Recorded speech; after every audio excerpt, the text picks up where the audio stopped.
So, interview with Paul Jolly, Thursday 29th of August 2024 at his home in Luton. Paul, can I start by asking you a bit about your personal background? Absolutely, yeah, no problem.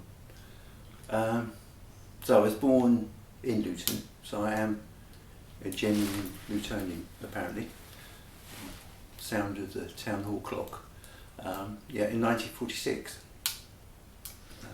And what was your family background? I was adopted, Uh-huh. but I never found out until I was in my teens that I'd been adopted. Came from an issue about having a blood test and finding out that I had thalassemia and a sickle cell trait, which obviously didn't come from a couple of Luton people. And so at the time, when I was told that, it was a kind of a very difficult experience, because then confronting my adopted parents, who were really lovely people, you know, with the fact that there's no way they were my parents. It was kind of a bit of a topsy-turvy time emotionally. So how old were you when that happened? I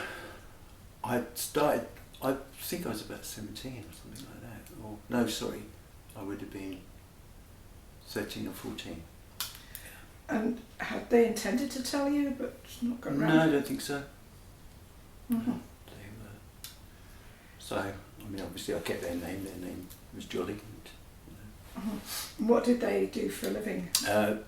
Father, he worked at Vauxhall, but he came originally from Newport Pagnell, and there was a whole, which is really quite interesting. They were called down homers, so they would cycle. Can you believe? From Northampton, Newport Pagnell way to work at Vauxhall, because they had all the experience of working in Rolls-Royce coachworks. So he was an upholsterer, but then got involved in the thing, and then he finally settled in Luton. Mm-hmm. And your mum? She was, I think she always suffered from quite ill health, so I think she was, I guess you would call her a housewife in those days, and she did a bit of early hat work. And the hat trade in Luton was interesting, because we lived in a street, or they lived in a street, Castle Street, and there's a row of terraced houses, and then early morning the guy from the hat factories would bring up hats and drop them at the first house, and the person in the first house would do something like sew something on a ribbon. Then it would go to the next house, and it would go through the 5 or 6 houses, and then the last house, at the end of the day, the lorry would come back and pick up the hats. So it was all part of they were called home workers. Mm-hmm. And did you have siblings, or? No. No, so just adopted one. Yeah. What did it mean to you when you found out that you were adopted then? Yeah, I think you go through. You can't kind of assume you kind of assume that people should have told you this, and you're going through your kind of teenage years, so you get kind of angry and all that stuff. Mm-hmm. But they were good parents, So. And did you find out about your birth parents at any point? No, I managed to trace the name of the mother.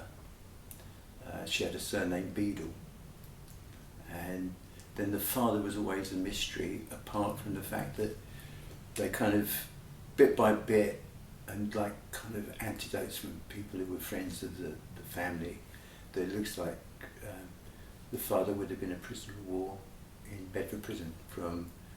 There was a regiment from Sardinia. Sardinia has, and it still is, the kind of home of Mediterranean sickle cell and thalassemia, because they give you protection against malaria. That doesn't stop you being bitten by mosquitoes, but you get protection from malaria. And when one of Sardinia used to be covered in swampland and marshes, and one of the things that Italians will tell you that Mussolini did well was clear up all the swamplands and stuff like that. But hereditary, there's a lot of Sardinians with this disease. and the other places obviously are North Africa, the West Indies that have this kind of hereditary sickle cell and thalassemia B. So it's usually associated with black ancestry, but this is actually Italian. Yeah, there's a Mediterranean trait that goes through, but Sardinia is the kind of home of it in a sense. And I think even to this day there's a big research place in Sardinia that deals with these things. Mm. And so you were actually suffering symptoms of this, and that's... Yeah, I mean, the only way they found out was I kind of collapsed a few times, and because I was always anemic, so they feed you with iron. But basically what the iron was doing, because the way they measured the cells, it looked like I was anemic, but because of the cells, slightly different shape, they were feeding me iron, which the body couldn't absorb. So the iron was actually basically would have killed me, I think, after another few years of it. But yeah, so I was lucky in that sense. So, wow.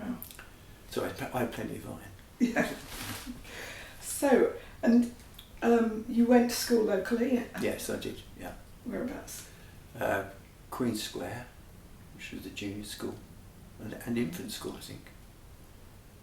Surrey Street. No, Surrey Street. Muddy's right. Surrey Street was the infant school. Then I went junior school, which was Queen Square, and then back to Surrey Street because they had a senior thing. Mm. And at a certain point, you met this supply teacher. Yes.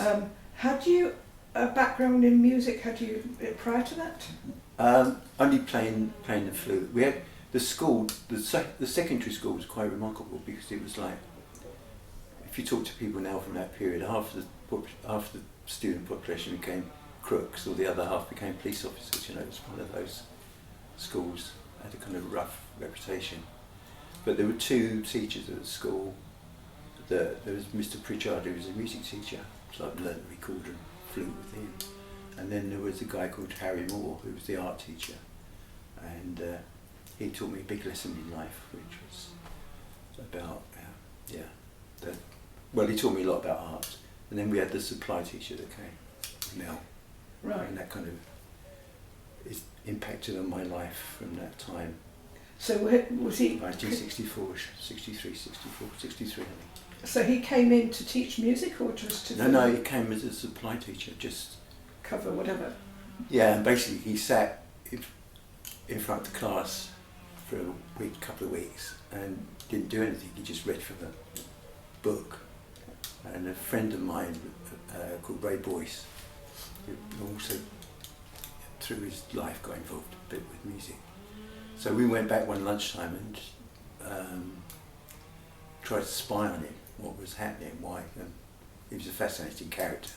And he was there playing some jazz on an old Dansette record player. And then he got talking to us.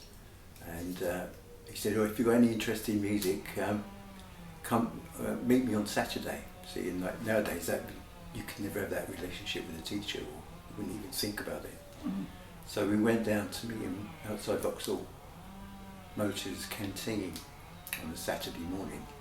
And the first thing we realised that something was afoot is when he took out a kind of crowbar from his inside pocket and then broke into the back room of the canteen where there was a Bosendorfer grand piano. And so he would go down there, break in on a Saturday and practice the piano. And he was just a remarkable... And they put a new padlock on for the next week? No, he just used to do it all the weeks. And there was some weeks there was a guy called Lynn Dobson who would join him, who became a well-known saxophone player. A couple of other people. Yeah, and they do. It was from the days when big factories used to have a recreation place where, when they're being fed dinner, there used to be workers' playtime and all that stuff. So they had a great piano there, and that's what he did. And so, did you then start to learn jazz? Yeah, I got really interested in it, and I mean, Mel was a remarkable piano player, and it's not just, you know, my beliefs, you know, a lot of people, but he was incredibly eccentric. So he, we kind of, after I left school, and then I did a few odd jobs and all that sort of stuff in the late 60s, and then in early 69 he got in touch with me and asked me to go down to London to Wood Green where he had his house, and that's where I met Mike Biggis and David Payne and all these people. But in the meanwhile you kind of got I got involved in music and like started to practice, had some lessons, and I worked for a saxophone repairer for a little while called Norman Lord. There were two of them, Norman Lord and Norman Duval, and they lived in Luton, Stewart Street, and they used to work for a band called Nat Temple's band, and Nat Temple at that time was like would tour all the big venues around the country with his band, and he would often have two bands working, so it would be a Nat Temple band in Middlesbrough or somewhere and one working in London. They worked for him as saxophone players. But one of them, Norman Duval, was an amazing repairer, so I learned a little bit about repairing instruments with him, whilst on the side learning a bit about music and jazz, and they was always critical because they had this kind of taste in improvised music even at that age, and because of Mel. And so you started with recorder and flute, and then you went to saxophone. Yeah, I had terrible dental problems in my life, so the flute became a real issue. Saxophone was easier. Uh-huh. And did you then take on other instruments, or is that kind of your... Clarinet. Yeah. Uh-huh.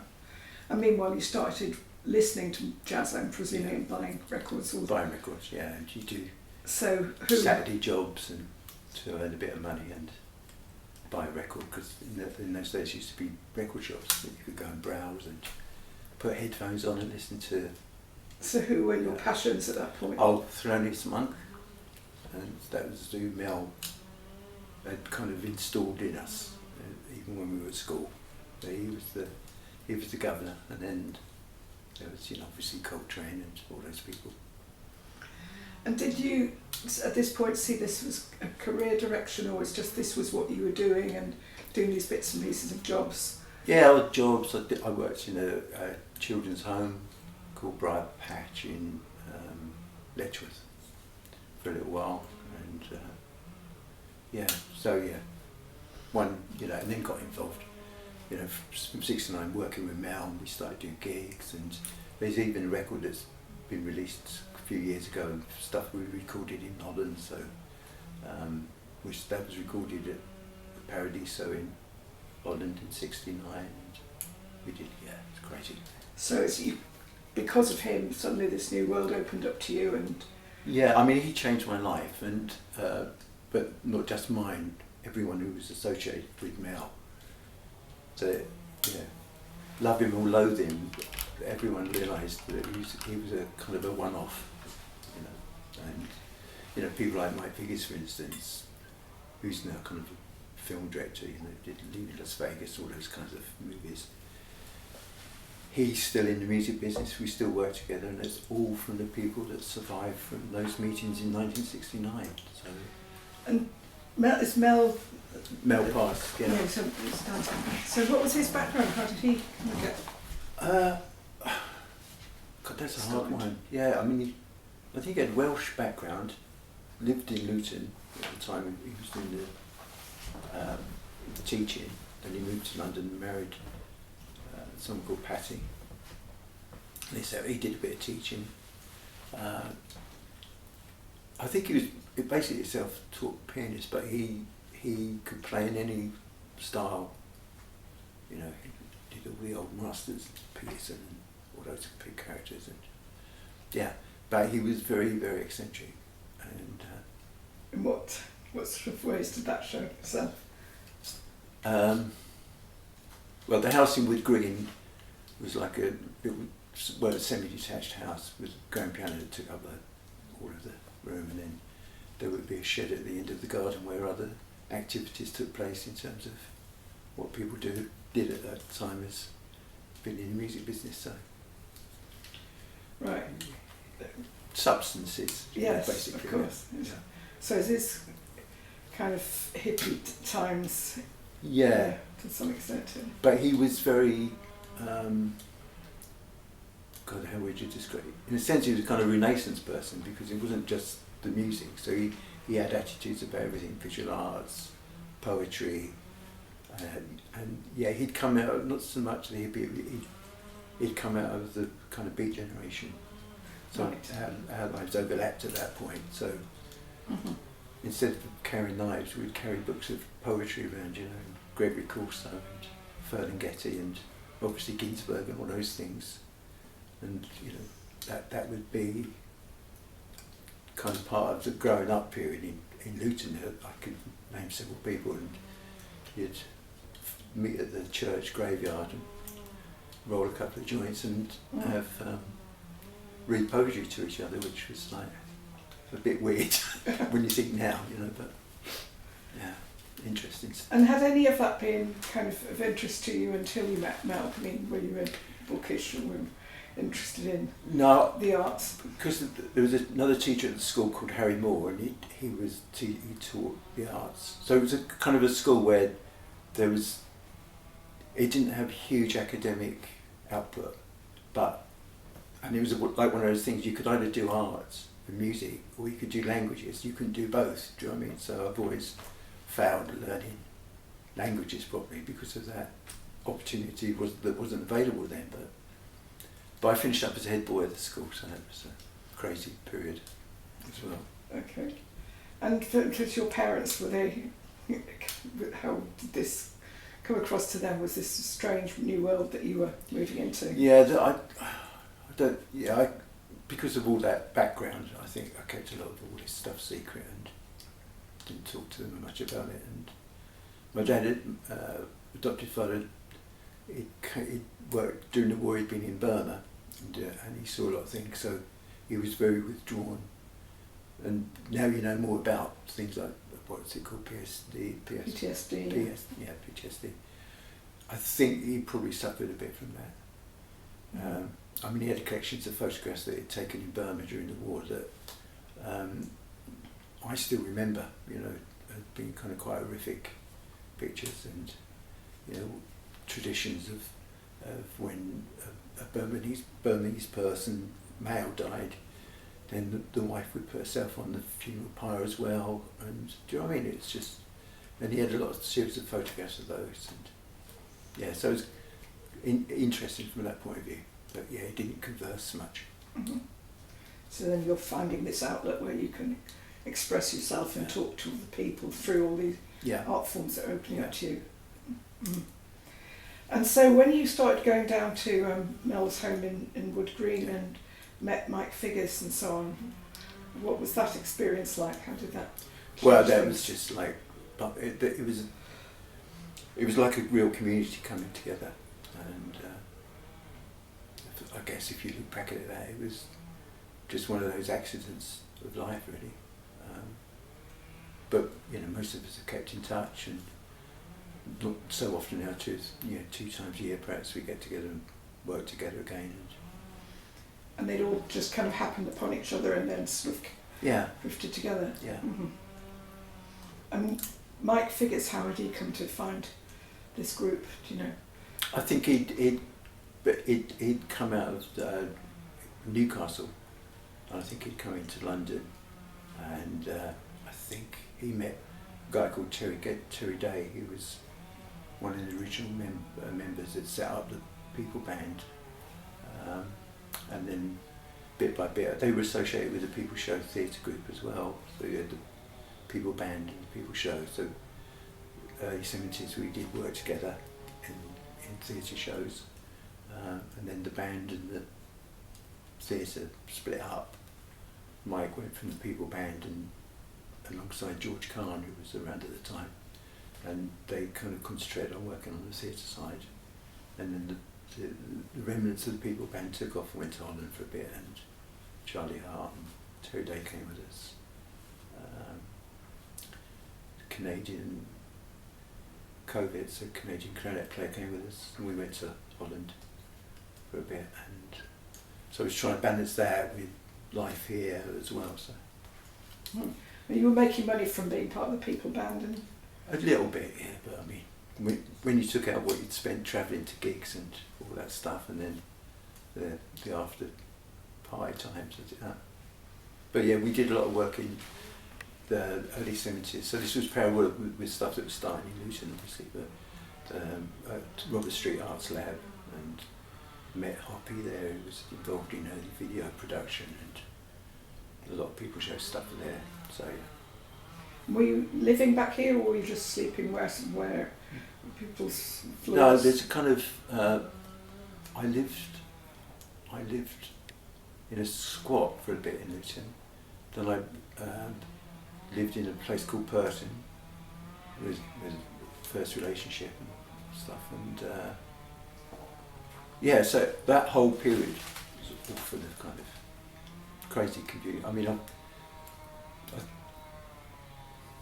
I've never had a work ethic in the sense of work being separate to your life. Do you know what I mean? It's always been part of what I do, if you know what I mean. And it's had its good things, but it's also had its bad things. You know?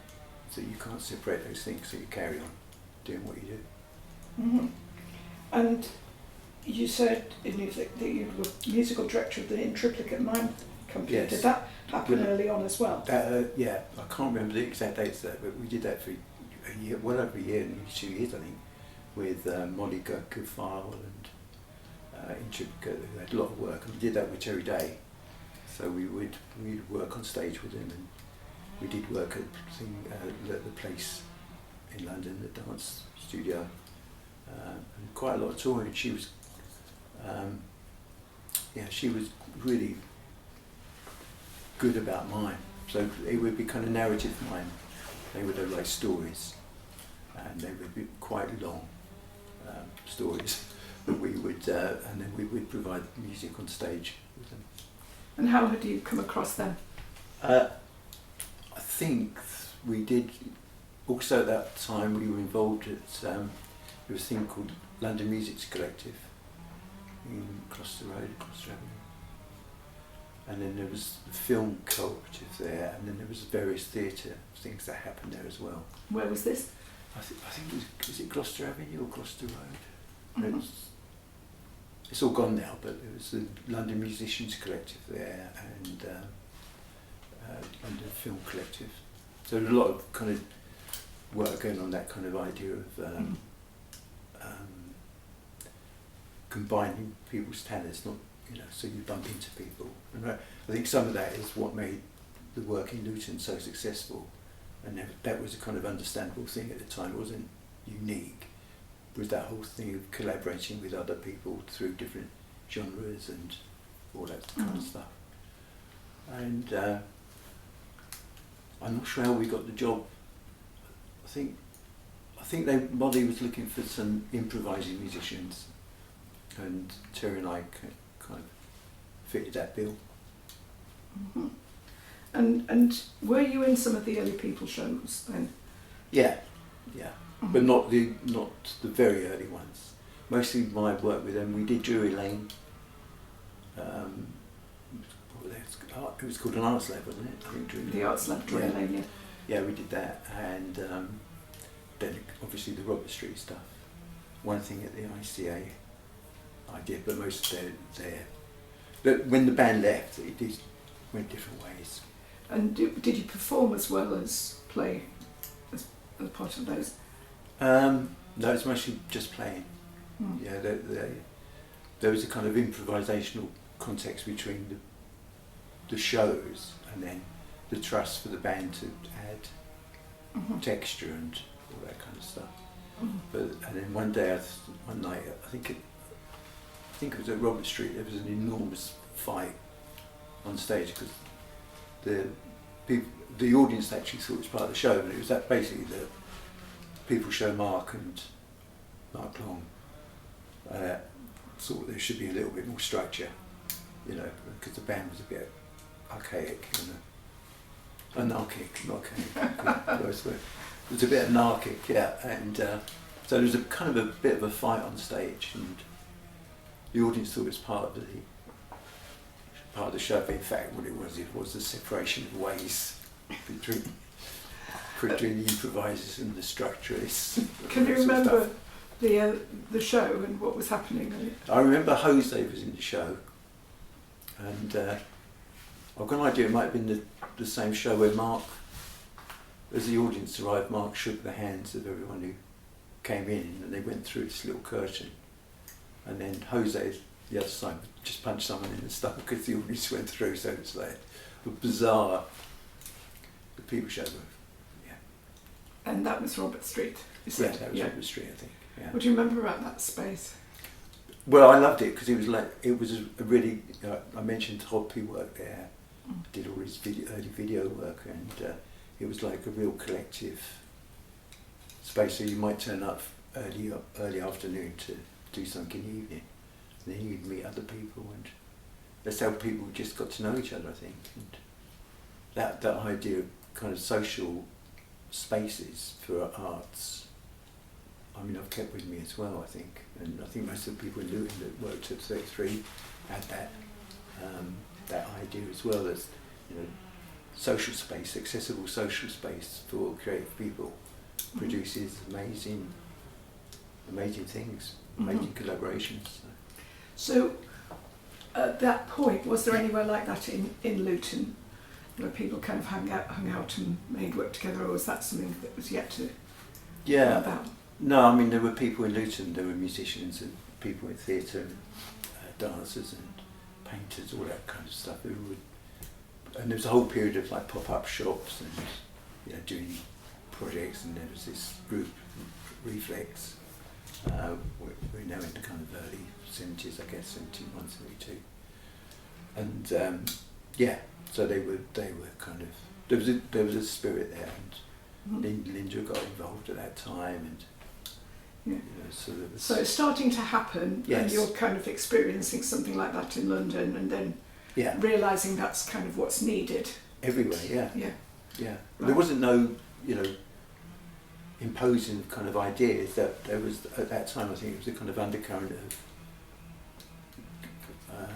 community creativity around the country. You know, people. And you were touring then to other spaces which were similar, arts labs in. Yes, the arts labs were kind Brighton. of, and then the experience in the 69, 70, a bit of 71 in Holland was really interesting, and also some work we did in France with a different band, where in France it was like the Maison du Jeune, kind of the youth clubs.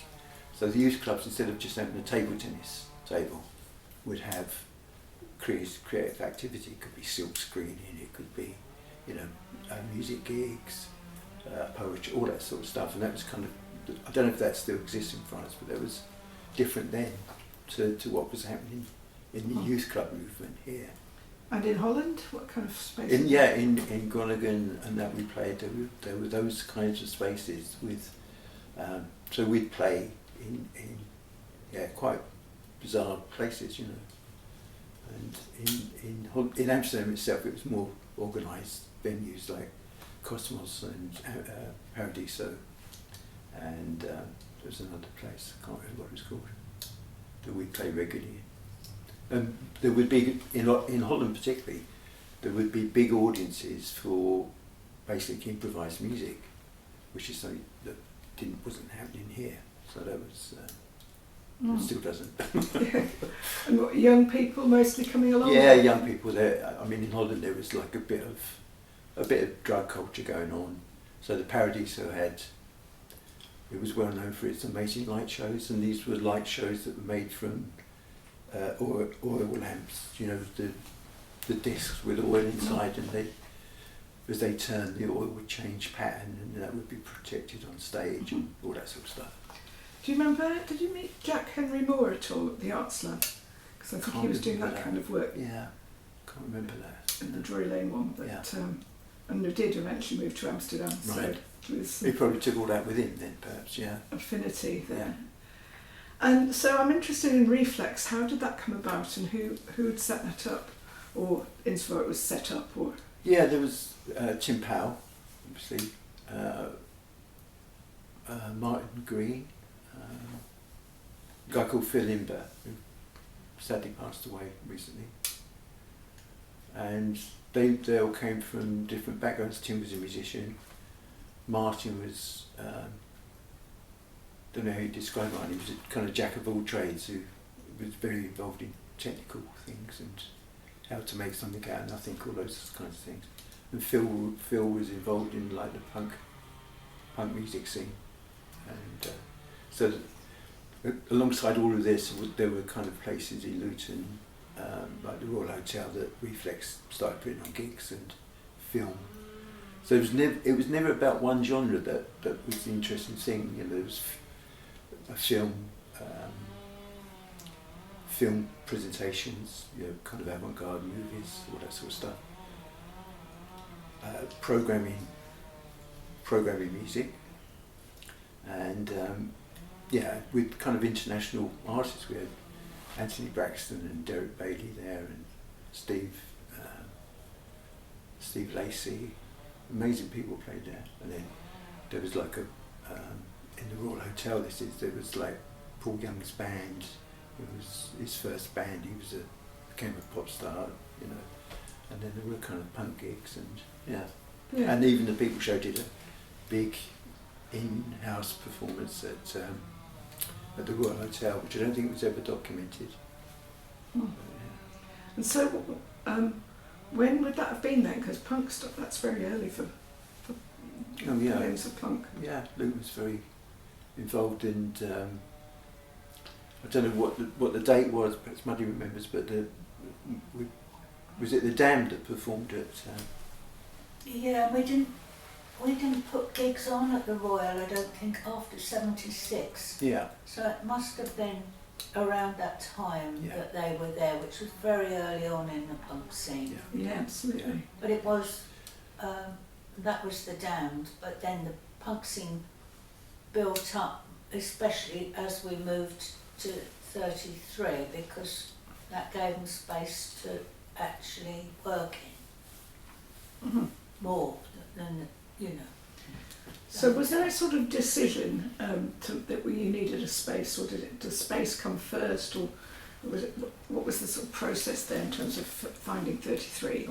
Yeah, I think collectively there was an idea that we should, you know, find a place where these things could happen. The royal thing had kind of come run down. There was a merger there, nothing to do with us, but there was the gigs, you know, access to that place stopped. And there were pop-up shops, so it just became a matter of natural development that you'd look for a space. And we started looking for lots and lots of spaces, lots of frustrations, you know, looking at churches that could be, you know, disused churches that could be converted. One or two spaces that we looked at. I mean, 33 wasn't the ideal space. It was being used by the local arts council for set building and costume storage and those kinds of things. And it was a very small space. And funnily enough, it was a conversation with Mike Biggis after a gig with Tim Powell, and Tim took Mike to show the space which became 33, and Mike said, "Oh yeah, everything's perfect. You know, you can do anything anywhere, sort of." And then, so bit by bit, got hold of that building. And that was an official agreement with the council? It was initially an agreement between Luton Arts Council, who rented the space, and us, that we could use the space and make better use of it. So there were a lot of kind of ins and outs going on at the time, and And meanwhile, you, along with, you talk about street performance, clowning, all sorts of stuff, performances, that's all through Refleks? Yes, yeah. What, community festivals? Yeah, and putting on kind of mad things like there's a guy called Louis Bissoux who decided he could fly, so we pulled him down a hill with a big kite, and of course it didn't work, and all things like that. So there were a lot of crazy things going on. And during this period, I was in one of those periods of financial need, and also we discussed this idea of getting so I did a kind of subversive role with Luton Borough Council. So working with play schemes, working alongside a guy called Howard Hand, who was like head of what was called in the day recreation services for Luton Borough Council. So I managed to get a job there, and then I worked at a place called Marsh Farm, and that's when things like the inflatables were being built, you know, throwing kids on them and play schemes, and there was an adventure playground there with real hammers and real saws and real breakages of people's legs and stuff like that. But I always maintain that health and safety has really destroyed the country, but because when you see how kids work together and all that stuff, yeah, it's good. But so at that point there was some recognition in the council that, so Luton Arts Council being funded by the council, I presume, the importance of the arts in the community. I think so, yeah. It was a Tory council, and I think the Luton Arts Council ran amateur dramatics and stuff, so it was all kind of a safe thing. And we were the mad people from the left, but tolerated because we fitted a kind of a policy in the sense of arts provision. Mm-hmm. And that should be more widespread than yeah. Because that was part of the belief system at the time, even on the right. Or it's not so right as it is now. Right, makes sense. And so at some point in this, you got a place on an arts admin course. Yeah, I was thinking about that because I think it was called City Lit or something like that at the time, and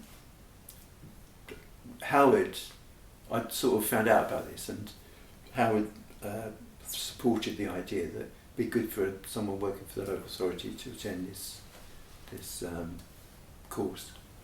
I forgot the guy who ran it, but I know he was quite well known in community arts field, and he ran that. So I was in fact the first local authority, commerce person to take part in this course, and you know, people there like there were people from 478, what was it called? 784. 784, Annie Rubienska, and that was on the course, and people like that. And so that was another kind of breeding ground for what was happening. You know, I did some work with Freeform, because they were, as kind of a part of the course was actually to be seconded to places. So I did some work at Chats Palace with Freeform, mostly kind of admin stuff. And then I did some work at Ronnie Scott's for a bit again, and then with a company called Jazz Services. It was at the time it was called Jazz Centres Society. So that was an interesting secondment from the course. So it was like, for me, it was like absolute pleasure. Do you know what I mean? Because you're mixing with people who thought the same way, and then seeing how organisations worked that were properly funded, and going through all that kind of understanding of what it meant to write applications, all that, which I've never really believed in, but you know, it's part of what you have to do. And was that a part-time course while you were still being paid to work with the council? Most of it, that first part of that course was full-time on the course, and then there was a secondment thing, and then I was being paid by the Borough Council. Mm-hmm. Meanwhile, parallel to all of that, 33 is being set up with Linda and Tim and people. And you and Linda knew each other from school originally? Infant school, I think, She used to pull my pigtails, as they say, back in the day, And then you re-met through Refleks? Or? Yeah. Mm-hmm. Yeah, I think that's how it worked. Mm-hmm. And then you became company secretary for Luton Community Arts Trust. Yeah, that was when there was a need to set up a charitable trust. That was the kind of progression of stuff, you know. Mm-hmm. We needed to set up the charity to enable us to apply for grants. Yeah. Mm-hmm. First grant didn't come from Luton Borough Council, it came from Kolowska Benkin, Mm-hmm. which enabled us to employ myself and Tim. Yeah. to run the centre. Mm. So then you're working in the space. You are not directly, you're the company secretary but still working for the council. Yeah, no, well, there is a crossover period, but and then I through the work at the Arts Centre, I got a job with Channel 4. So my way out of the Borough Council was to work for Channel 4, and that took me back into that way. It took me into 33. And that was a consultancy. Yeah, that was looking at film and video. When Channel 4 was set up, there was a whole kind of constitution about how they would work. There was a thing called the workshop agreement, which meant, you know, Channel 4 were involved in setting up and working with film and video workshops up and down the country. And my role was to do some research into what was going on in the colleges. So I spent a few months looking at dots on screens, because it was kind of, but I knew a bit of that work because of knowing Hoppy stuff, and I mean Hoppy was way ahead of all of that at the time, you know. So there's all these new technologies becoming available, and you're interested in them because it's all connects up. It all connects up, and there was music elements to a lot of these videos being made. So, you know, there was the early days of kind of electronic music and all of the things that people were learning from Stockhausen and John Cage and all of that stuff. And that was all filtering down into this mixed mesh of creativity. Is there my sense that you're dashing around, you're doing these, working at Channel 4, you're doing stuff in Luton and gigs still, and gigs as well, and juggling numerous different things and working with these different arts admin companies and putting people together and making connections. So it sounds like a really buzzy, vibrant time. Yeah. And then at a certain point in this, that's late, so there's a big jump there because before 33 Records comes along. Yeah, there was 89 records, 33 records, yeah. But so what are some of your key memories then of that period at 33 when that was? Working with well, obviously the kind of day-to-day stuff, which was good. I got numbered a lot of the times with writing reports and all that stuff and applications, but then we were all involved in the Fabulous Random Band, which was like a theatre group that put on its own shows, and and then there was the Lemon Pops Band, which was like Mike Adcock, who worked. He was working, I think, in St Albans as a music lecturer, and he got involved. And, so the Fabulous Random Band was like taking old pop songs and making them vital for the time, if you know what I mean. And so there was all that.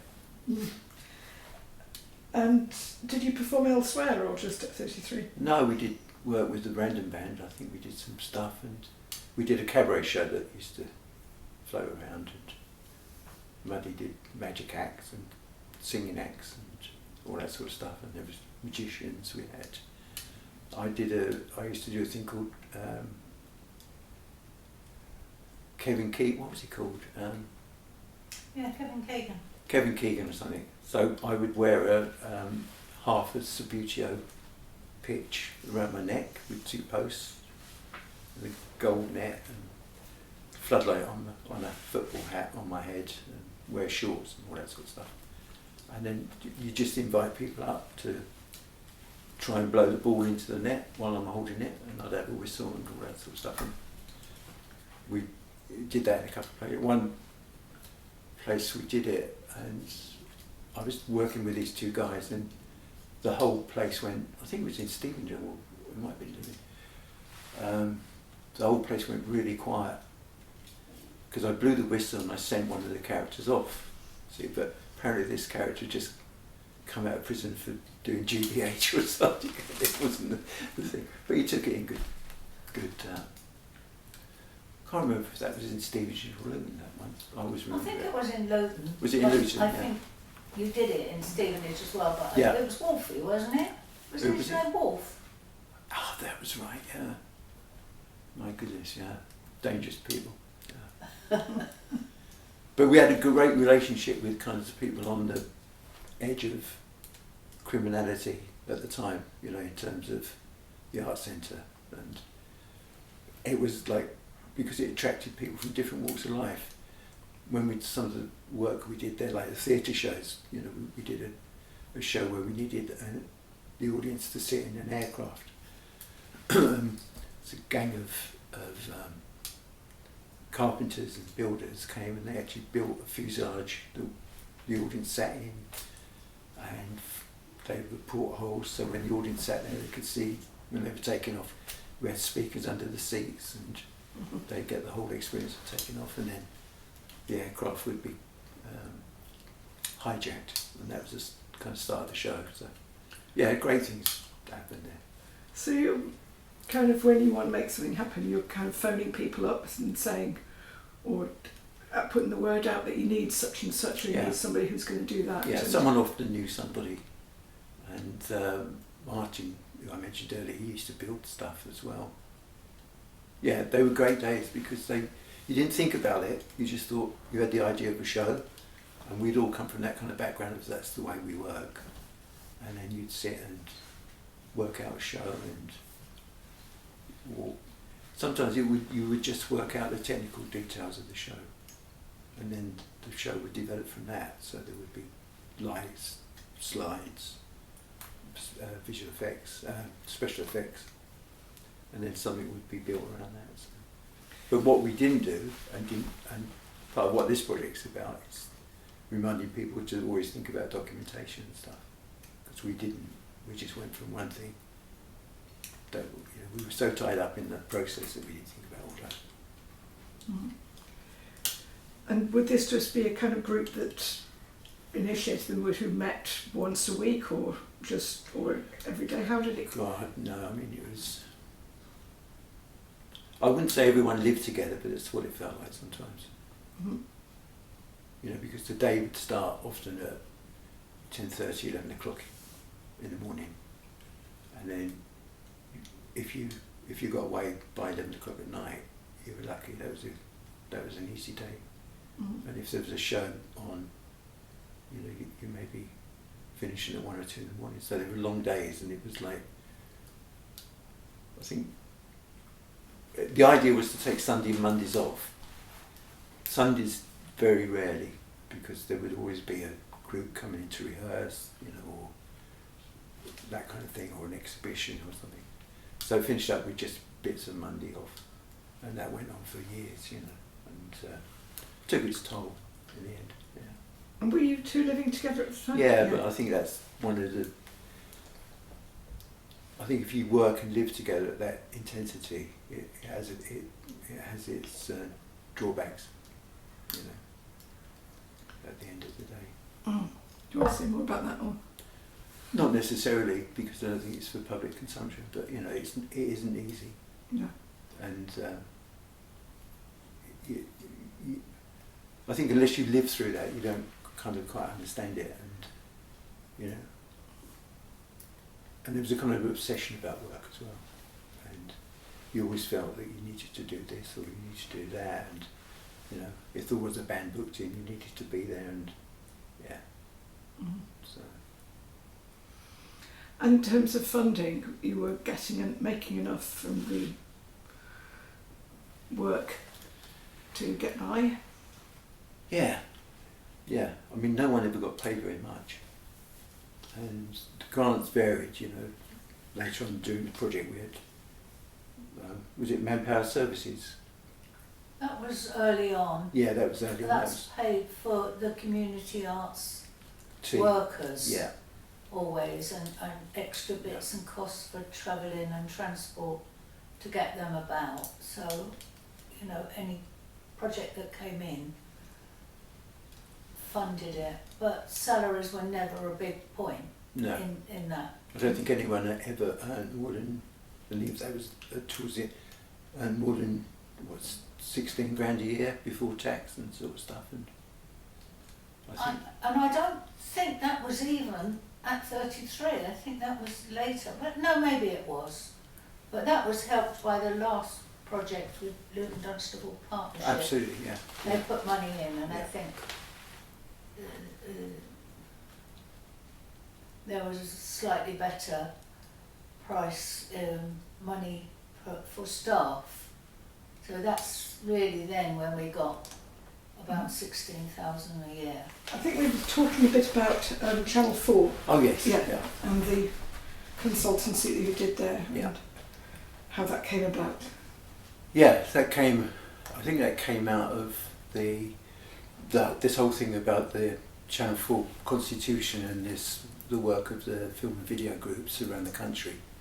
And so there was, I think it's, trying to think of the commission editor's name, I can't remember it at the moment, Lancaster or something like that. And he was very, very keen about this whole work of community groups using the new technology of accessible video and stuff like that. So there were a couple of people within the organisation who were really keen to take that on. Because of the work I'd done, I sort of got the job to do this research thing, which was paid by Channel 4. Because of the work you've done in what's with the kind of arts administration side, and working with other groups, and just that whole profile was. And with Hoppy as well. And all that stuff. So that was quite. So I did that, and that fed into the people who actually did the work back at 33, which Jean Clements, as she was then, and there was a guy called Dermot Byrne, who came to the project to work for us from a film background. So he'd been working in 16mm film, and even in 8mm film, but making drama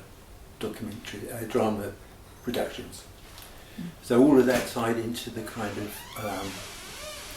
what would you say, I think that whole concept about overlapping genres, so people would come into the project to do drama work, and then they would finish up getting involved with the film group and vice versa, and people would come in to do dance or music, and they get involved with some other project. So the kind of, it eventually created this kind of flow of people, and then people who've now got a huge worldwide reputation, but came from Luton, like David Arnold, film composer. He came through the project, and Danny Cannon, who went on to make Judge Dredd with Stallone, and works now in Hollywood as a producer of big, well-known TV shows. They all came from Luton, and they came through our project, and they had access to basic equipment, but they came in to do drama and then finished up doing music. Where did you get the initial equipment? I think we had a grant from what was then East Arts. There was a little bit of money came through Channel 4 as well. And that's how it all kick-started. And bit by bit we built on that. Not me personally, but the people who worked for the film and video group. And what kind of kit was it at the beginning? We had 16mm, we had a Steenbeck 16mm editing desk. Then we had some basic early video cameras, really JVC stuff, really bulky. Porta packs on that Sony? Sorry? Did you have Sony porta packs? All that stuff that you hang off your shoulders with all the batteries hanging off it, and we had all of that. And then there was an investment, I'm not sure exactly where that came from, but I think it might have come from Film East or Eastern Arts. So we had an video editing suite. So we were working with low band U-matic tape, and bit by bit some of that stuff got upgraded to high band U-matic for broadcast. A couple of things were broadcast by Channel 4. So that was interesting. I mean, the edit suite was wider than this room in those days, and now you can do all that on your phone, which is crazy. Do you remember some of the stuff which was broadcast by Channel 4? It was that little slot they used to do after Channel 4 News? There was that kind of thing? Yeah, we did a thing. There was a thing called the Degraded Video Show, and there were little bits put into other programs, and then there was a liaison with a group called Guerrilla Tapes, and then Gavin Hodge, who worked for us as an editor and kind of director of film and video stuff. they worked on this whole idea of scratch video, and they did a thing that was apparently still used in some film schools, a show called Death Valley Days, which was like the supposed love affair between Margaret Thatcher and Ronald Reagan, and so it was the first use of kind of overdubbing their voice with other stuff, so they were saying different things to each other. So that was really, I mean, at the time it was cutting edge stuff, and now it's like, you know, it's all, It's a meme. yeah. But yeah, so that was, and then alongside all of that, which was again kind of had come out of the workshop agreements with Channel 4, there was a tie-up between the film and video unions at that time, AST, or what I forgot what it was called, ACST. Can't remember the actual name of it. So there was like a national union for film technicians and filmmakers. And then Jean, who worked for us, got very involved in the union side, and she went to Russia at the time from 33 as kind of talking about unions and all of that stuff. Went to Spain. Yeah, so there was all of that going on, and then things with the miners' strike that was. So was she documenting the work of No, unions? that she was much more kind of administrator within the union, so she took on that role as well. She was still doing some things at 33. And, yeah, so all of these things kind of spilled over to each other. And what did she go on to do after that? Jean, what did she do? She eventually left. Did she work for the union, I think, Muddy? Did she, I think? She may have done for Yeah. a little while, but not long. Yeah. She stopped, didn't she? She went to America. Yes, that's right, she went to America. Yeah. Met a young man. Got married. Yeah. So, were you part of a movement in terms of the video? Did you feel that at the time? I think that they did, you know. I think we did in a way, the company. The chair of the organisation, of the charitable trust, Luton Community Arts Trust, was a guy called George Collin, and he was a solicitor, but he was also an award-winning animator, won BBC awards. And we've just put online one of his little adverts he did, which was all hand-drawn. It's about 1.5 minutes long. And we recently spoke, it took him 250 hours, because it was like each second was 24 frames, so each frame was a different painting, and then photograph, 24 times, and it gave you a second of actual film, and that's how it was done in those days. And now you can just create that through AI, Except it doesn't look the same. It doesn't look the same, yeah. So it sounds like you were very directly involved in making that particular project happen. In the early, the film and video? Yeah. Yeah, only in the early stages though, but And then I could have had other things to do, and then we had teams of people there to do it, and Dermot Byrne was obviously, because he brought a lot of experience from film, and he was very on the board in terms of looking at new technologies and all that stuff. And then Gavin Hodge came on board, and he was an experienced editor. And what other kind of projects did you sort of help set going, and then kind of they continued? I think from my personal point of view, that was like, in terms of initiatives, that was about it really, because I was still doing other things, and then there was all the internal work of the art centre, and we had a recording studio there, and musicians come in. We ran really regular gigs. We had a jazz club there, folk club, met there. Yeah. So you're booking artists? Booking artists, yeah. Yeah, I didn't look after any of the theatre booking. That was mostly done through Muddy and Tim Powell, I think. So the visited theatre groups that came through. But would you have gone to see most things that went on? Yeah. The space. So Yeah. basically, you're living there. Yeah. Full time. Yeah. Right, and in terms of the work with young people and vulnerable people and so forth, and kind of user groups like that, Can you say some more about how that came about? Well, I think that came through work that Muddy had done.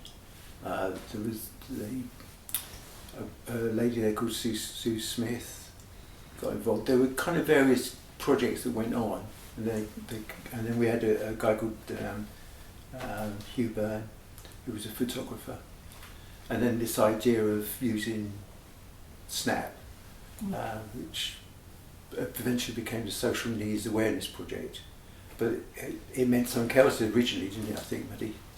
It was the Social Narcotics Awareness Project. Yeah. And it was set up initially with Hugh to work with the local drug users group that had gone looking for help to work on projects, and we realised that it was good, it was successful. We were getting those people in, that hard to reach group were coming in and working on very innovative, good photographic projects that they were very much part of, pre-digital. So building the sets that they were looking at and everything as well. And we decided to take that forward as a project to use throughout the town.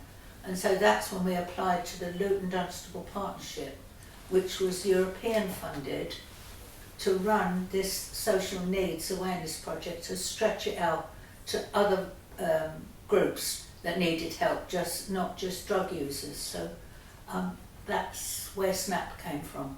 Mm-hmm. Yeah. Right. And you're overseeing the... Yeah, we're all there's a lot of sharing going on in terms of what work was done. And I think, if you could sum up 33, it was everything. Skills were built up by need. So if you needed to do something, you learned how to do it, and that went from kind of creative things like with cameras and all that stuff to kind of administrative things. So if you needed to use a computer or use a different operating system, you'd learn it. So it was learning on the job, but applying it to a particular task. I mean, when Huey started, it was all pre-Photoshop days. So he was actually photographing the subject multiple times and then cutting up the stuff, then re-photographing collage material. I think probably one of the failures of 33 was not actually realising how advanced Huey was, because he's a very quiet, private person. And some of his early work, and even the work he does now using Photoshop, he mixes up images of old and new Luton, and you get this whole kind of different experience about what the town is. And really interesting stuff. He was very talented, but he was noticed. Some of his work was noticed by one of the big agencies. Saatchi & Saatchi noticed his work and got in touch with him, and we arranged for him to go up and meet them in London. But it was the idea we would go up with one of the women that he'd been working with, and I think the mistake was I didn't arrange to go up with him, because in the end he just was too scared to go, so didn't go. Yeah, amazing artist. And what are some of your kind of best memories in terms of bands that played, or specific gigs or specific performances that... God, that's a hard question. Yeah, there's a lot of... we had the regular jazz club we had there. I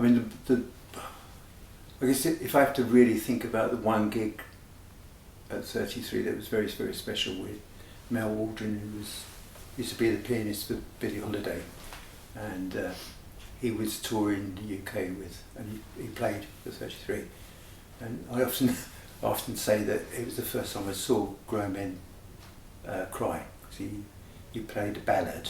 It was a Sunday lunchtime, and all these we used to call them the raincoats for the jazz audience, mostly men who would turn up to these jazz gigs, And yeah, he just played an old beat up Yamaha upright piano, and yeah, amazing character.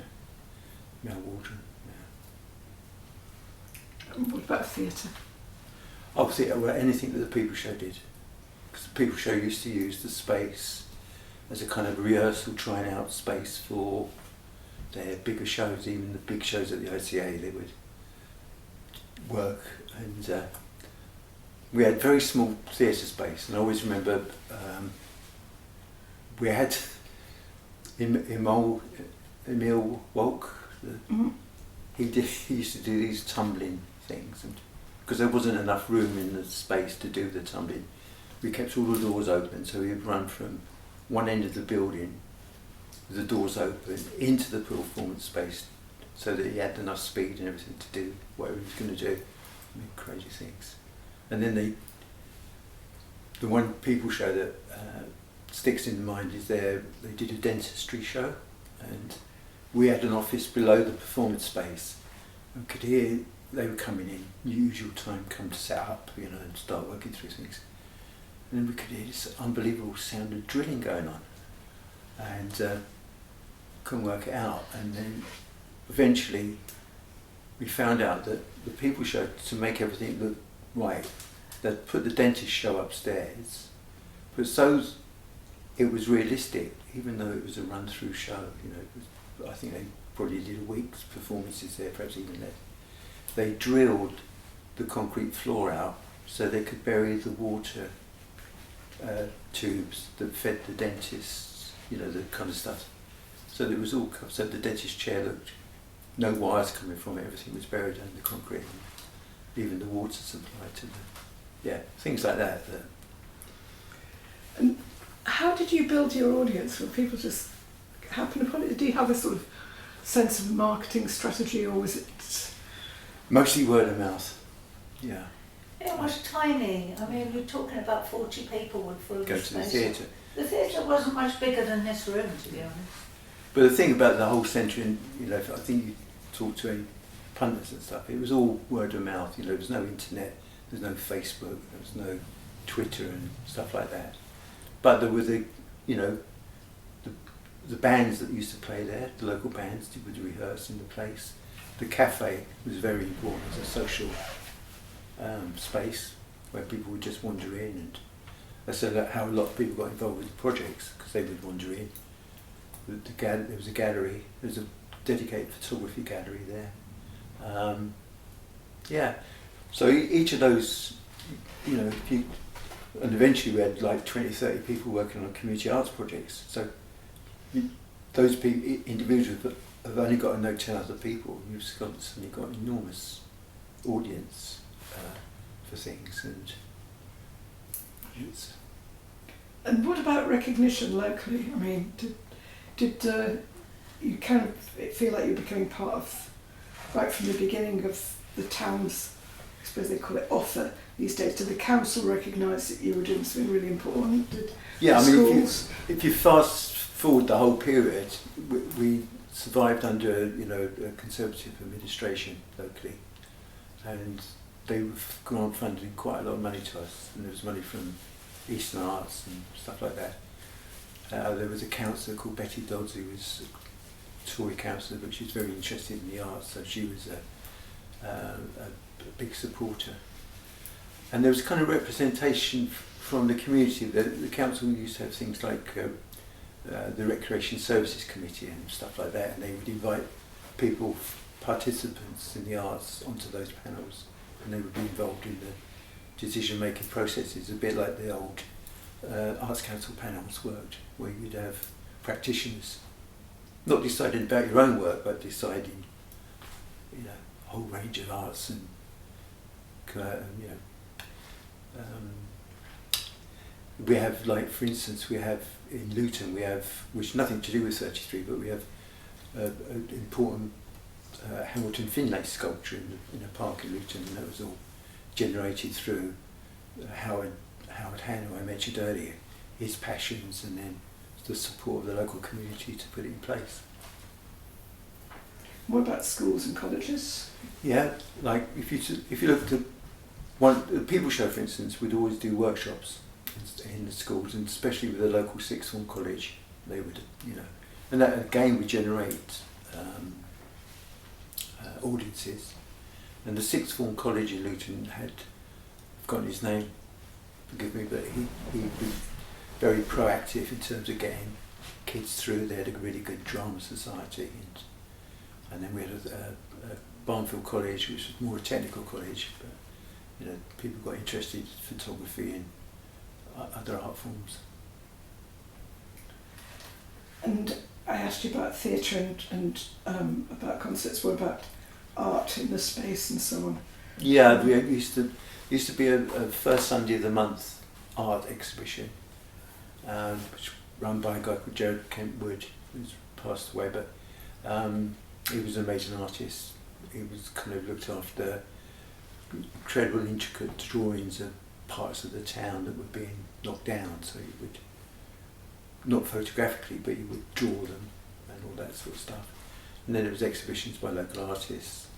I think I mentioned earlier we had a photographic gallery, which was not just local, we'd have touring shows come through there. And again, standout exhibitions, standout moments. I couldn't bring anything to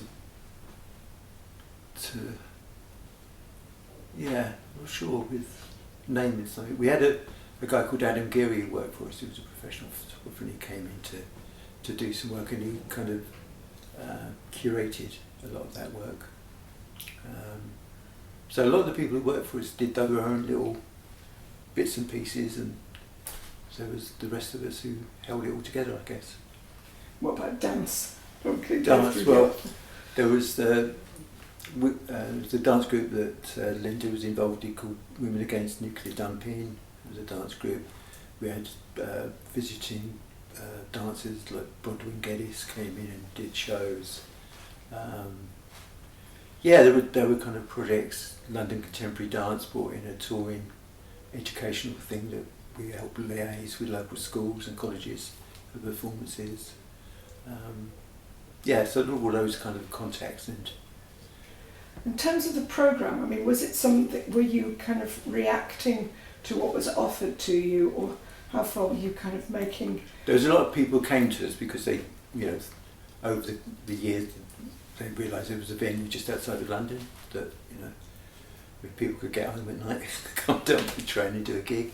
There was a lot of that. There was a lot of applications to the centre to put on performances from people we didn't know. We had kind of long-term relationships with companies like Fort Bid Fantasy, Desperate Men, and all of those kinds of groups that would come. And so there was a good professional relationship between people who looked after those companies. I mean, most of those companies actually looked after themselves, so it wasn't like you were going through any agency. It was just like, we'd love to come and play you. We've got a tour going on between October and November, and we've got a free Friday. Can you fit us in, that kind of thing? And because we didn't programme enormously in the future, which I think is a problem sometimes with venues now, it was always we could react to people who wanted to come and do something much quicker. So perhaps we had a month or 2 months booked in advance, but not like a whole year. That happens now in the music world. A lot of venues book up. I always call it lazy programming, but they will book up a year in advance, and then new kid comes on the block and they can't get any work. Mm-hmm. And did you put out a monthly programme then, or a 2 monthly programme of what was playing where? And yeah, we had a programme. I think one of the things that this project's thrown up is the fact that we found a lot of old programmes, but some of them don't have year dates on all that sort of stuff. So 22nd of September, no idea what was on. But yeah, then we had comedians like Joe Rand and then Mark Steele and all those people. Even Harry Hill played there once and all that sort of stuff. That was all going on. Eddie Izzard? Eddie Izzard, yes. Huh. Stand out amongst those? I always liked Joe Brand's stuff, and John Higley obviously when he came in his early John Healy days with Nigel and all that stuff. I mean, they were very funny events. Because it was new, because a lot of all that stand-up comedy, you know, you had Comedy Store in London and stuff, and then people from there would sort of venture out into the sticks and try out acts, and the people would often do a couple of things before going to Edinburgh. There was all of that going on. So it was a full programme, you know, there was always something going on at 33, be it workshop. So every night? Yes, yeah. And mostly closed Sunday or? Closed Sundays, apart from big band workshops and the art exhibitions that were going on, because it would be, so it would be. Did you used to get holidays between you? No, well, occasionally you get a couple of weeks somewhere, but that was, no. Mm. No, I think what people don't understand or realise is that when you go down that road, you kind of, through habit, you get dedicated to something, and then the dedication becomes a habit almost, and it's very hard to break the habit. You get, you know, and it's discussed this with a friend the other day, but you get this kind of this idea of failure if you don't keep going, or you miss the buzz of it, or good or bad, you know. So it's like an addiction, I think. And at what point did that set in? Because that sounds like that's personal. Yeah, I mean, for me, the relief was when we set up the record label. I was able to kind of distance myself from the, or dedicate myself to a particular kind of. So role. 33 was still ongoing at that point. Oh yeah, yeah. The record company started in '89. Hopefully, your own space within it. Yeah. Uh-huh. And that came by accident as well, in a sense, because we had a lot of bands coming through, didn't have record contracts, or didn't have a way of recording cassettes even, that sort of stuff. And we started some work with some local artists, a reggae artist, and we had a little studio in-house that was run by a guy called Spawn, who was a great engineer, but was in a punk band and all that sort of stuff. Yeah, so it gradually grew, did a couple of local things, and then we did a couple of kind of touring groups that came through, and it built bit by bit, and then we had a long relationship with a singer called Tina May, who unfortunately passed away way too early, but we did, over the years, we did 15 albums just with her, and she was a major artist in this country. So you had to kind of, you presumably fundraise for the equipment to set up a studio? Yeah, the studio was, a lot of studio bits and pieces were kind of donations from people who had stuff in their houses, and then they couldn't use them because of the noise, so they would donate them, and it would build up a bit like that. And we eventually, after the days of 33, we had a fully fledged studio in the Hat Factory with people like Jay-Z recorded and all that kind of stuff, and that was a whole different world, because it was. But when you began, you were making cassettes and then putting labels on them, selling them. Yeah, cassettes. Yeah, cassettes. Although we did start off making things commercially made, if you know what I mean. So there was a professional attitude from day one. We did some vinyl early days, and then because the whole world was different there, musicians used to be able to sell at gigs. There was outlets and shops and all that sort of stuff. So the whole, at its height, one day a guy called Tashumi came in, and he was just in the country from Japan, and he just walked in the cafe one day and said, "Could I ask to see the boss of 33?" And he was buying like 1,000 quid worth of albums at one period, and importing them into Japan and all that sort of stuff. He still is, isn't he? Yeah, well, he died. His son died, but I mean, like the music business generally, it's all gone down the pan a bit, in terms of physical product. So you would record the original track, yeah, and then send them out to get them Yeah, printed? we do. I don't know much about how this all works. Yeah, I mean, we'd be involved in designing projects, covers for albums and CDs and stuff, doing all the licensing for particular tracks, creating barcodes, all the things you needed at that time to get stuff into. I don't like to say the word commercial world, because the jazz world is completely different to that, but getting it into the kind of outlets that you needed. And paying artists up front or Yeah, after? or having deals with artists. That usually varies. So we're contractual things with artists. And liaising with the people who produced the actual vinyl or the cassette? The manufacturing, yeah. Yeah. But that was more like a paid for service, if you know what I mean. You'd obviously do quality control to make sure everything was coming out okay, but yeah. And did you work with a distributor then, or did you have to kind of send physically organised? Well, in those days, no, there were 2 or 3 really good distributors. Cadillac Music in London and New Note, which went bust in the end. Then we had stuff going to Japan, obviously, through Tokyo M Plus, and then Cadillac. Then we had a European distributor that went through the Fnac shops in Europe, all that stuff. Yeah. And doing the publicity for all of that? Right.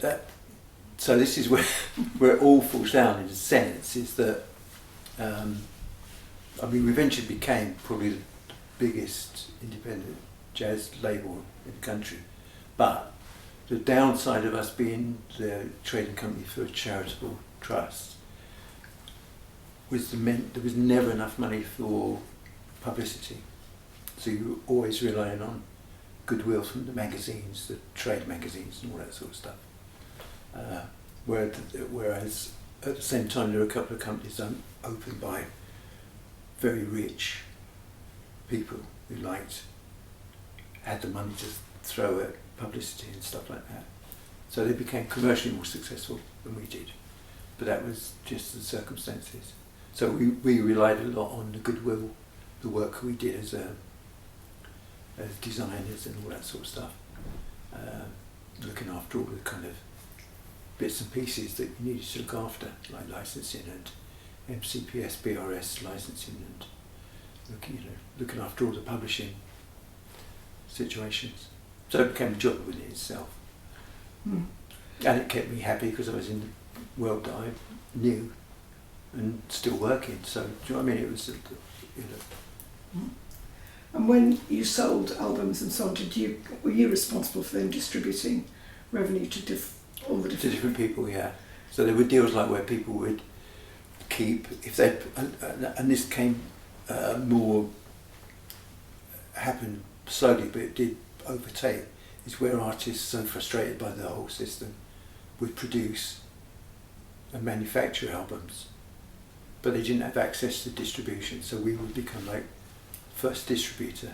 So we would give artists catalogue number, the barcode, which gave them commercial viability, looked after helping them with the kind of administration of manufacturing and all that stuff. But the main money was being paid for by the artist. So, in a sense, they were using our good reputation through the work we'd done, because we'd worked with international artists as well, and did a lot of work with some Italian musicians and a couple of American musicians and stuff like that. And so that it was a two-way thing, a trust thing really at the end of the day. And you meanwhile would continue to develop your own practice? Yeah. And working with dancers amongst others? Yeah, I did some work with dancers, and I still do work with a dancer now. And and we did projects with Mike Vickers, big projects at the Royal Opera House and all that sort of stuff, one-off things. And Like what, at the Royal Opera House? yeah, we did. Mike had a big 3-day festival at the Royal Opera House, so he used the People Band as the house band for the whole of the event, and yeah, it's quite a crazy thing. He had world famous. He had an orchestra there, Royal Ballet Orchestra and all that, and then flamenco dancers that he brought in from Spain, and we were there through the whole thing, and yeah, some really good things. What are standouts from some of that for you? Oh, we did a film with Mike, you know, the remnants of the people band did Mike's first movie, commercial movie called Stormy Monday. It was with Tommy Lee Jones and what was her name? Tippi Hedren's daughter. Anyway, so Melanie Griffiths we did, and Sean Bean was in the movie. It was all shot. Sting was in it, and all those sort of people. So we were really lucky because Mike wanted everything recorded live. We were there for the whole of the shoot and got paid very well, which got me into a load of trouble with the tax man because he thought I earned the amount of money we were being paid weekly for those 6 weeks. They assumed I earned that every week, so they suddenly decided that I owed them thousands and thousands of pounds, which had a knock-on effect the way that we employed people at the centre as well, because they suddenly realised that the whole freelance way of paying people was, you know, regular people should be on PAYE and all this sort of stuff, but that's a long and boring story, but it took, Any other memorable music-based experiences that you were involved in directly? Memorable things. Oh, we did a game with the people a couple of years ago. We did Exportarium in Berlin. It was a kind of a reunion gig, and it was with Terry and Mike and George Kahn, Charlie Hart. So there was like a little residency in Berlin that was brilliant. So, I work regularly now at the Vortex, and I look after a kind of international sort of programming of a regular program at the Vortex called Mopomozo, which looks at, and we have a regular little TV show that goes on YouTube where we get everything comes together in a full circle. We get videos in from all around the world of improvising musicians and put that online. And so, have you managed to keep the kind of creative and the administrative going side by side throughout your career? I don't worry about admin anymore so much. It all becomes very messy, yeah.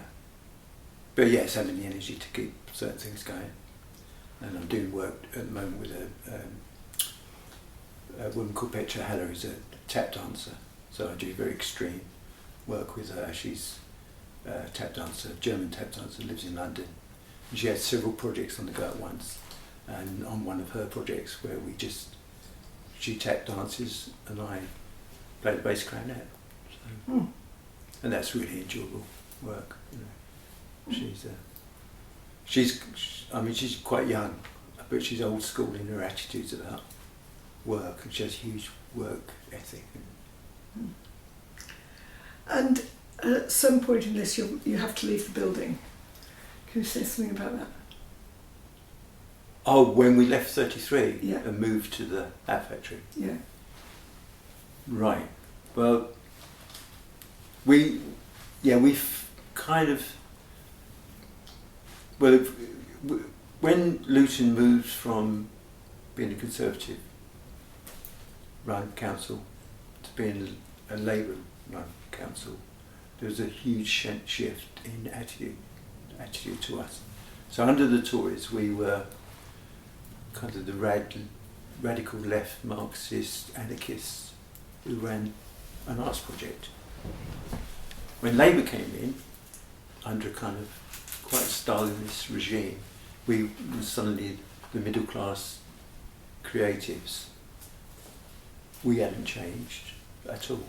The work we did hadn't changed, but the attitudes of the politics had changed. So that became quite difficult. And our building was actually falling down. And there was a move to purchase a big building in what has now become the Hat Factory, and we were the clients from Eastern Arts to run the project, so we did feasibility studies on the building. Then the Borough Council decided it shouldn't be an arts venue, it should be a social bus station, ticket outlet, social services building. So they went on. And to cut a long story short, once the lottery, National Lottery kicked in and there was money available for the arts, then the administration thought, oh, it'd be nice to have an arts centre. So they opened the building, completely ignoring advice about the way the building should be renovated, all that stuff. But that's a really long story. But they eventually opened a building with a trust that I maintained had been set up illegally. And the building, because there was, through charitable law, there's limits to the numbers of councillors that can be involved within the building. But suffice to say, the building opened under the guise of, called the Artesian. It was completely carpeted in every area by someone who had a carpet shop in Luton who happened to be tied to the council. All of those things, you know, and kind of knowing where the bodies are buried has made us bitter enemies of certain people in the town. But yeah, and then that went on, and then I think the final kind of straw that broke the camel's back, even though as an organisation we carried on and we eventually moved to the Hat Factory, was the fact that we had on the site of where our building was, we had designs drawn up for a music education centre with studios, performance spaces and all that sort of stuff. The Arts Council loved the idea. There was like millions of pounds floating around. And all the Arts Council asked us to do was to get guarantee from the Borough Council of a 10-year tenure. 25 year tenure. And the council refused to do it.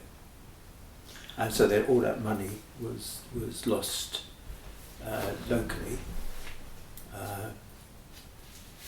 So I think that's a shame. And that building, which we left in 2000, is still an empty building site in the middle of the town, which I think is a scandalous indictment, which I would like to leave for viewers to ponder. But yeah, that's the reality. Mm-hmm. You're going to touch on those sort of things in the exhibition? Yeah, hopefully we can. And I think the way to get those, often when you show people bits of evidence, it doesn't sink in as much as when you're able to talk directly to people about these things, because you know you're talking from the heart and you know exactly what's going on. So where are we date-wise at this point, when you know all of this has been promised by Eastern Arts but lost by the Borough Council? Yeah, so I think we're looking at around about. I think the writing on the wall came about 98, 99, and then there was the kind of rundown period, and then we moved to the Hat Factory with a reduced project. We kept the SNAP, the Social Needs Awareness project going. We did some work there in the Hat Factory. We had a beautiful studio that someone invested an awful lot of money in.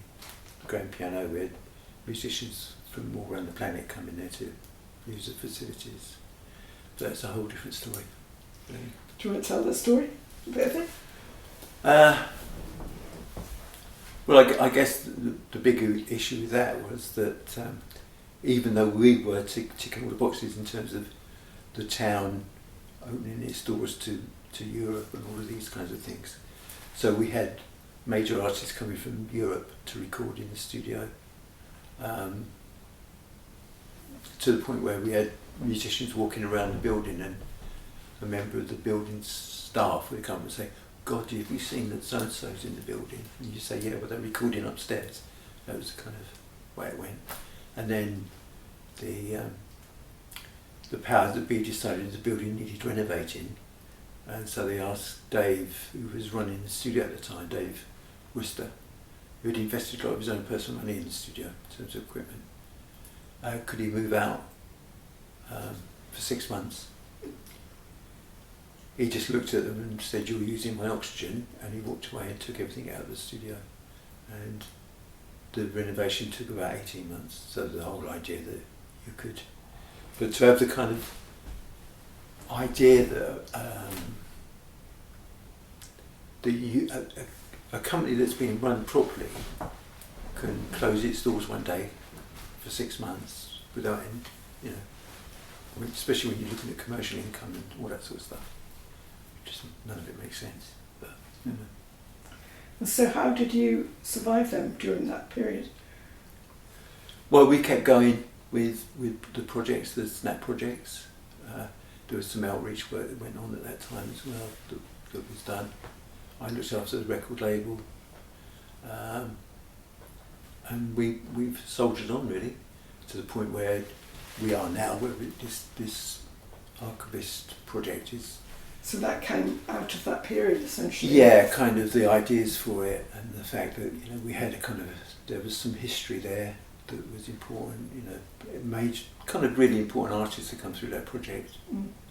And they were the people that, when the town as a town drags out its the good and the greedy to celebrate Luton, these major artists are the ones that are forgotten about, you know, conveniently, you know.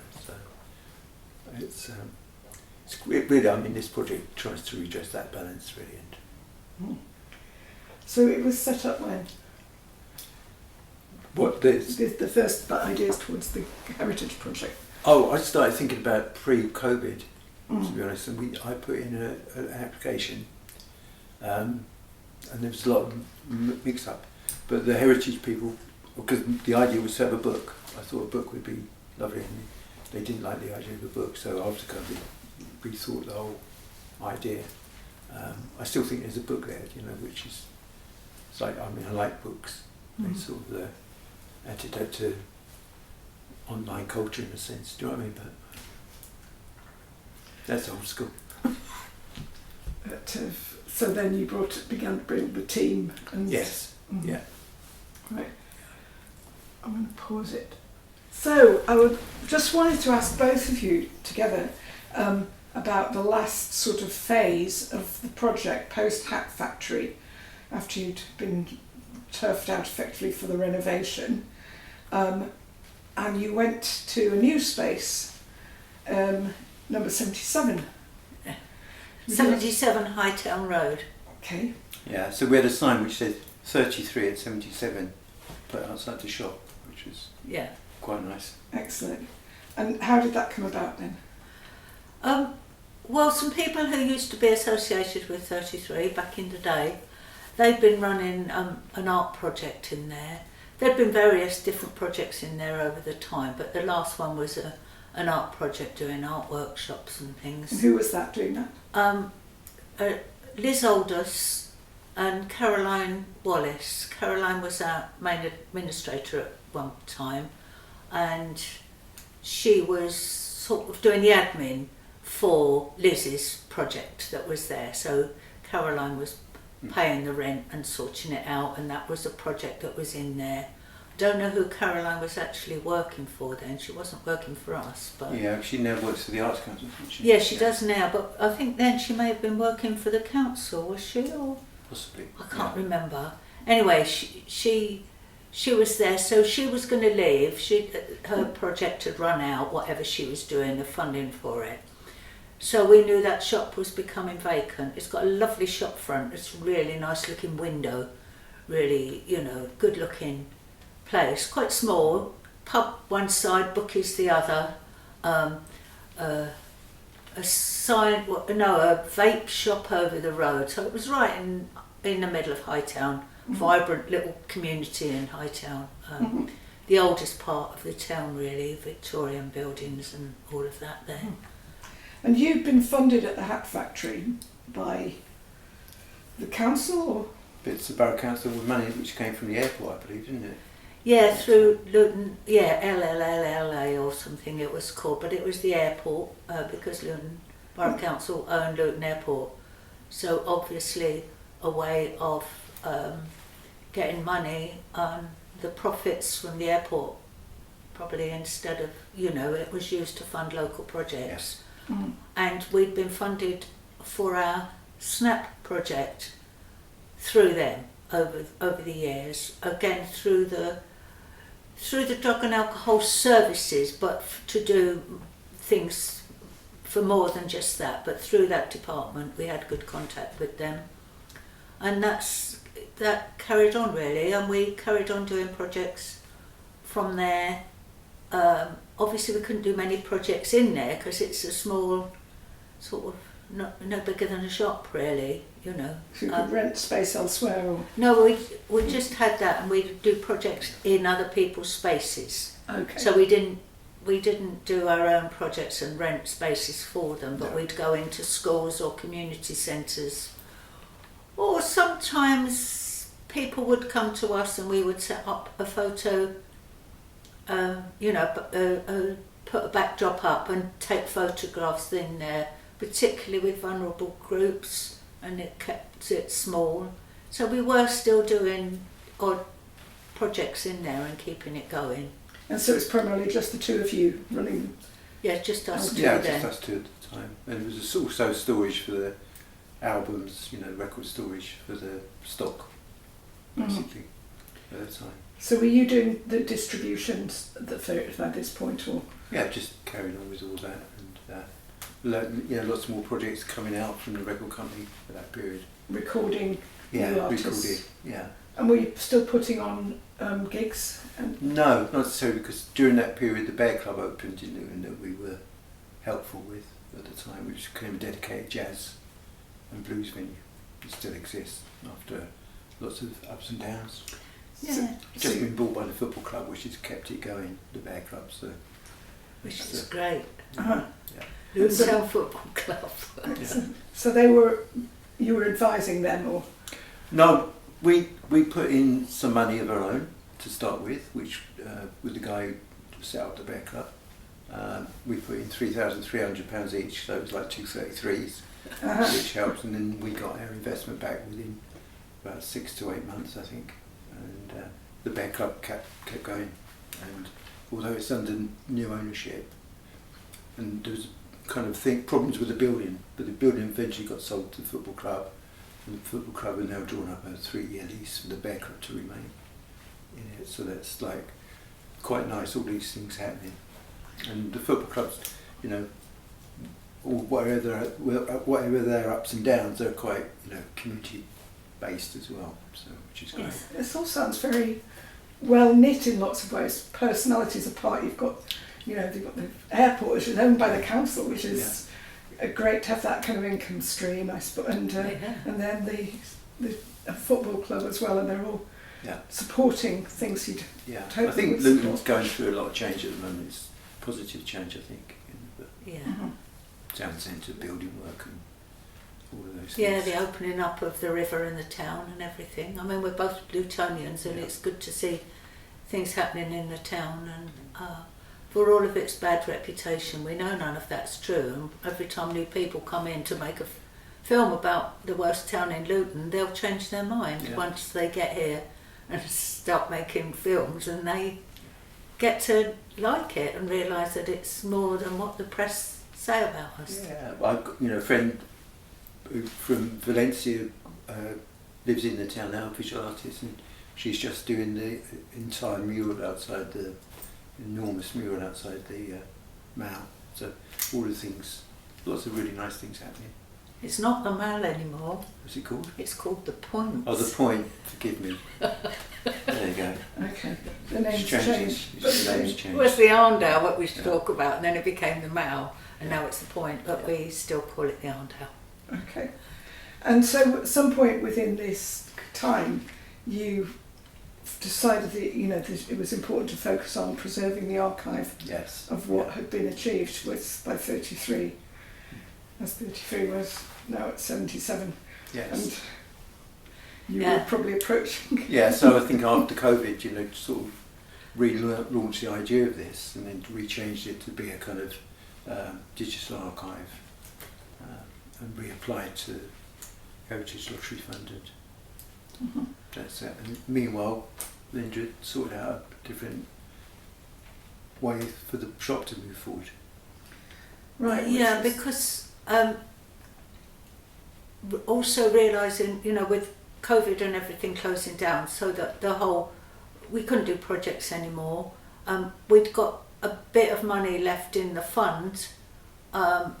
We didn't want to close down entirely because we were looking at the archive project, and it seemed a good way forward, because if we were doing the archive projects and people were calling in and we still needed a base, it would be good for the shop, for that office to be open all the time and to be functioning. I hadn't been well, wasn't able to be there much, but a local person who had had a connection with 33 in the past wanted to set up a bookshop. So she started asking about it, and we looked at ways that would work. Her name was? Her name is Mariana Brown. We call her Maz, and